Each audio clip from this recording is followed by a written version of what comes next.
June 22nd, 1941. The border. Gefreiter Klaus Hoffmann's boots were perfect.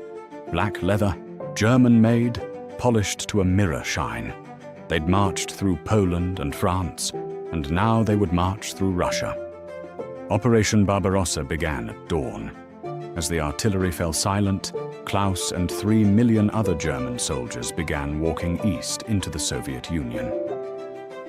8 weeks to Moscow, said his friend Werner. High Command promised. The morning was warm, the countryside green. His leather boots felt solid and comfortable.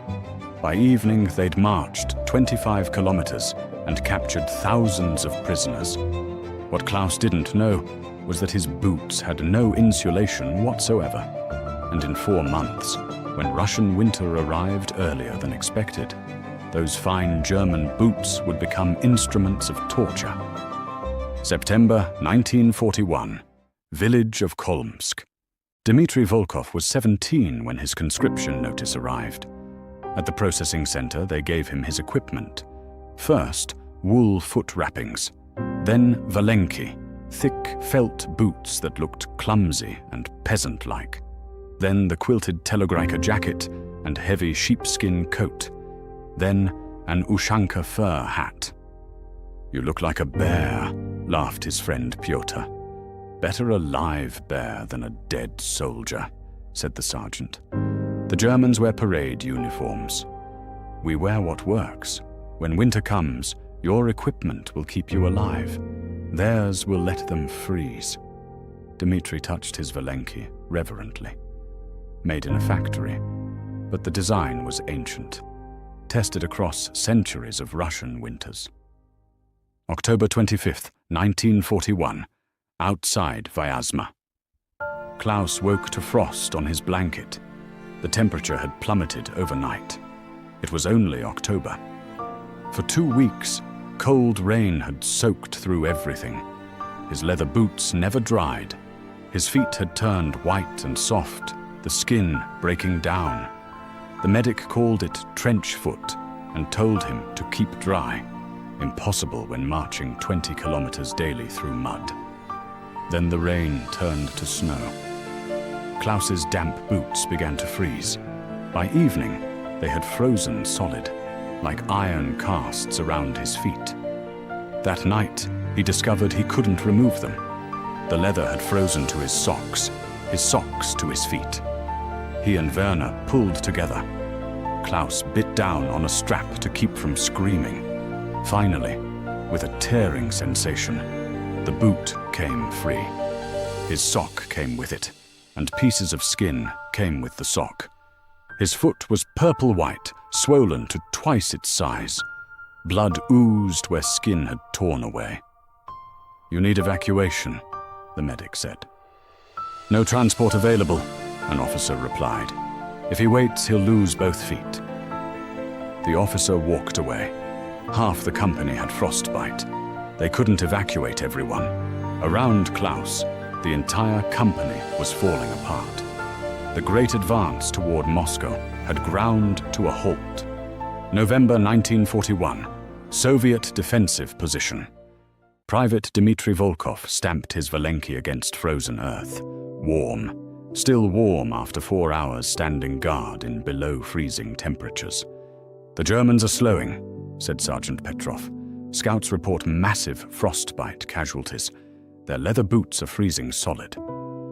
Dmitry stood in the cold, uncomfortable but functional. His valenki kept his feet warm and dry. His quilted jacket and sheepskin coat maintained his core temperature. He could fight in this weather. The Germans could not. November 20th, 1941. Field Hospital. At the field hospital, Dr. Wilhelm Bauer examined Klaus with professional detachment. "Both feet," the doctor said. "The tissue is dead. If I don't amputate, you'll develop sepsis and die." Klaus thought about home, about walking, about dancing with Anna. "Do it," he whispered. When Klaus woke, his legs ended just below the knee. Bandaged stumps where his feet had been. Dr. Bauer moved to the next patient. His tent was packed with frostbite cases, men lying shoulder to shoulder, black toes, purple feet, white patches on faces. 63 frostbite cases today, his assistant reported. 4 battle wounds. We're losing more men to winter than to the enemy, Bauer said bitterly. He'd written reports, sent warnings. The responses were always the same. Winter equipment was coming, soon. But it never arrived in time. Bauer operated through the night. Amputations mostly. The saw cutting through frozen bone. Men discovering they'd lost feet, toes, fingers. Outside, the temperature kept dropping. December 5th, 1941. The counteroffensive. The temperature hit minus 30 degrees Celsius. Klaus's old unit was combat ineffective. Of 180 men who'd begun in June, fewer than 40 could still fight. Winter equipment finally began arriving. Fur-lined coats, felt-lined boots, all too late. German factories couldn't produce winter gear fast enough. They'd never been asked to prepare. Men improvised, wrapped newspapers around feet, stole Russian felt boots from prisoners, burned anything for heat. Werner wrote to Klaus, "The cold never retreats." Every morning, more blackened fingers. We're told to accept we'll lose extremities and keep fighting. But how do you fight when you can't feel your trigger finger? That same day, the Soviet counteroffensive began. Fresh Siberian divisions, fully equipped for winter warfare. The frozen Wehrmacht couldn't hold. Dmitri went over the top at dawn, his Valenki gripping frozen ground. The Germans were barely resisting. Too cold, too weak. They retreated, surrendered. Dmitri reached a German position and found 3 soldiers huddled around a dead fire, faces white with frostbite, hands wrapped in rags, leather boots crusted with ice and blood. One raised his hands. "Bitter," he whispered. "Please." By evening, Dmitri's unit had advanced 15 kilometers. In a recaptured village, he saw abandoned equipment everywhere. Frozen vehicles, artillery pieces, and boots, German boots, leather boots, split, cracked, frozen solid, left behind by men who could no longer wear them. "We're winning," said Pyotr. "Yes," Dmitri agreed. They were winning because they had prepared for winter, and the Germans had not. January 1942. On Christmas, Werner sat in a frozen bunker, writing by candlelight. His new winter boots, finally issued mid-December, were merely cold rather than agonizing. "Dear Klaus, you were lucky." Müller lost his fingers. Schmidt lost both feet like you. The winter boots finally arrived, but too late. And they're not even good. Not like Russian felt boots. We steal boots from prisoners. I don't know if we can win. We're fighting winter itself. February 1942. Going home. Klaus lay in a hospital train heading west. The car was full of amputees and frostbite victims. He looked at the frozen landscape passing by. Burned villages, abandoned equipment, graves.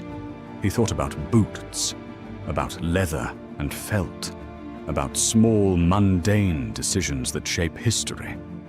If they had issued winter boots in June, would Moscow have fallen? Would Klaus still have his feet? History doesn't offer alternative versions. You only get one timeline. And in this timeline, the choice had been no winter boots, not until too late. The Wehrmacht lost approximately 450,000 men to frostbite in winter, 1941 to 42.